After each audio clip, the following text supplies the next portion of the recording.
In today's lesson, we're going to be looking at two really interesting parts of English language and English speaking that native speakers use without error, of course, all the time. So it's very important that we understand what these things are and how we can use them as well to get shortcuts to improve our overall fluency. So today we're going to be looking at phrasal verbs. You may have heard me mention this before. So we'll be looking at phrasal verbs and collocations. These two parts of English language are used often within English speaking, and they're definitely really useful and very interesting to practice to quickly boost our fluency, to make us sound more native. So without further ado, let's jump in and let's find out exactly what phrasal verbs are. Phrasal verbs are used by English speakers to explain and describe actions, much like verbs. And they sound very native in their use. A common error of non-native English speakers is to use phrasal verbs incorrectly.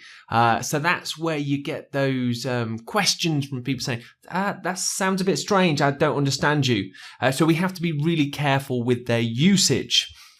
So how do we make phrasal verbs? Well, as I'm sure you're thinking, verb plus a particle, whatever that may be. Now, don't let that put you off because it's either generally an adverb or a preposition.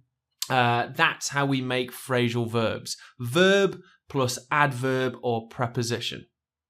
Okay, and back down, that would be an example of a phrasal verb. Back being the verb, down being the particle. In this case, a prepositional particle. Here's another example, back around.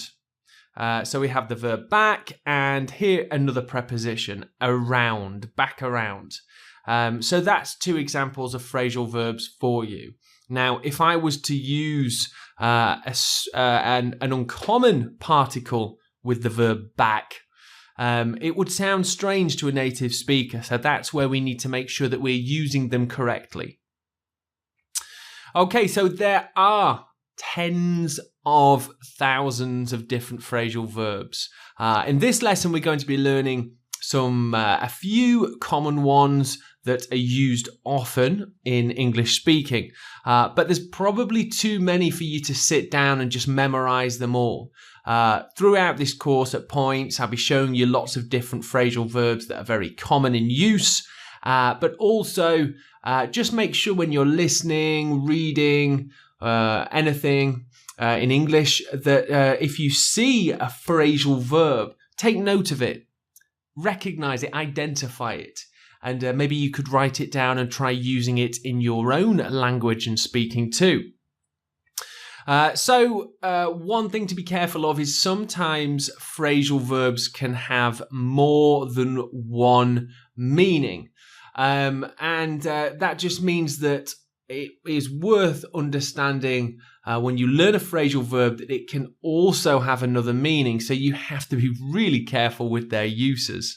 So check out actually has a few meanings, and I've only given 3. So check out can mean pay for your shopping. This could be online or in a store. It can also mean to officially leave a hotel, some accommodation that you have been staying at. So that's 2 meanings. And finally, it can also mean, in a kind of almost rude way, to look at someone you find attractive.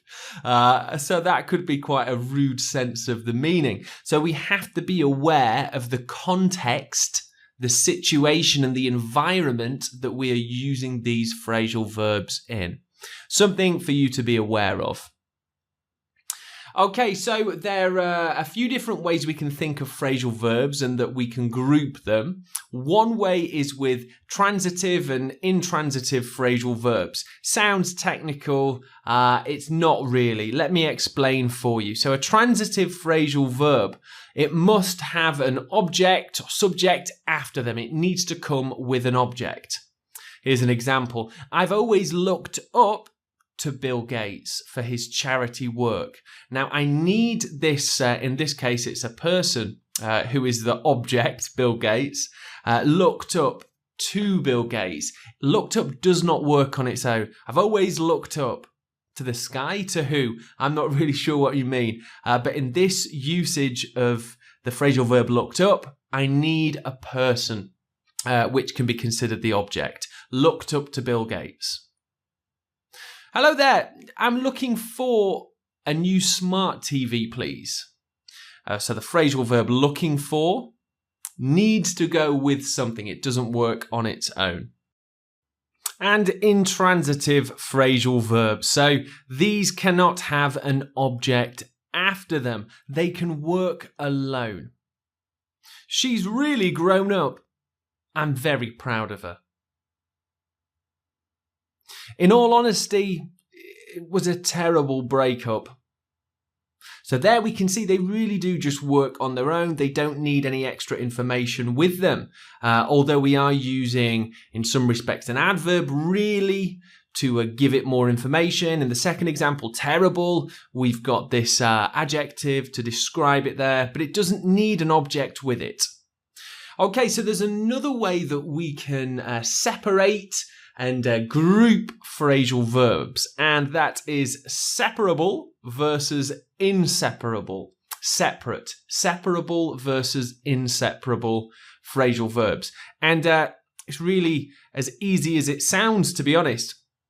Separable phrasal verbs can have extra words in the middle, so we can split up our two words within a phrasal verb and add information in the middle.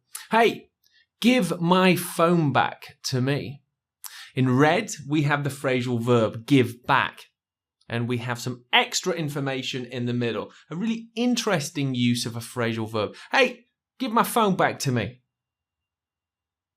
I'm just going to cut the square outline out first. Again, in red, the phrasal verb. In green, our extra bit of information. As I'm sure you can guess, inseparable means phrasal verbs that can't be split up. They can't have phrases in the middle. I really need to face up to my problems now. Please look after my pet goldfish whilst I'm away. Okay, so just a couple of different ways of grouping phrasal verbs, useful in terms of just having a bigger understanding of what phrasal verbs actually are. And again, very native in their usage. Okay, so we're going to be looking at 15 really common phrasal verbs. And here is our table with these really useful phrasal verbs. Again, I'm just giving you a bit of a snapshot. It's very difficult to learn all of the phrasal verbs, but it's definitely useful to know a few and practice using them too. Okay, so work out. I usually work out 2 or 3 times a week. Work out, that means to go to the gym. It's also worth me saying that sometimes phrasal verbs look like they have different meanings. Work out. It almost sounds like something to do with maybe the office or your job. It's completely different. It's all about exercise, work out. We can say that sometimes phrasal verbs have idiomatic or hidden meanings, much like idioms. Work out. Wake up. What time do you wake up on the weekend? Not so much of a hidden meaning there. Turn down. Turn down the TV, it's far too loud. Turn off. Please turn off the aircon, it's freezing in here. Throw away. Any old cardboard you've got, just throw it away in the recycling bin.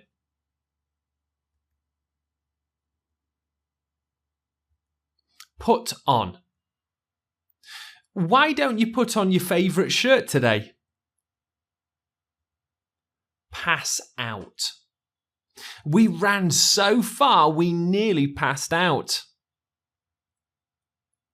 Look for definitely has no hidden meaning really. I'm trying to look for my phone which I lost last night. Hold on. Now this definitely does have something of a hidden meaning. It sounds like we need to grab something. That's not the case. It means to wait. Hold on, I'll be with you in just 1 minute. And give up. No, I really should give up smoking this year. Figure out. This maths problem is really hard to figure out. This means to solve something. Catch up, slightly more informal, which means a little bit less academic, less polite, something maybe used more with friends. Catch up. It doesn't mean to run anywhere. It means to meet up with a person you've not seen for a long time. My Friday was great, thanks. I had a catch up with an old friend. Calm down. If you calm down and try listening, then maybe you will understand. Take off. This actually can have a few meanings. Take off your bags, now you're all inside. But it could also mean for a plane to leave the ground, to take off. And the last one of these really useful phrasal verbs, make up. Now this doesn't mean apply lipstick. It means to kind of solve an argument, to make friends again. We had an argument but made up and said sorry. Okay, so that's just a few examples of phrasal verbs in use so you can see how they're used. It's also giving you some extra language that you can note down and practice using yourself. Again, these are really common phrasal verbs used often by native speakers. But let us not forget part 2 of this lesson, which is quite similar to phrasal verbs. That's why I have pieced them or paired them together. And that is collocations. So collocations simply are words commonly paired together in English. So it's just natural pairing of different words. And it really does make our English sound native and fluent. Whereas on the other hand, if we use them incorrectly or an incorrect collocation, well, it doesn't make us sound so fluent.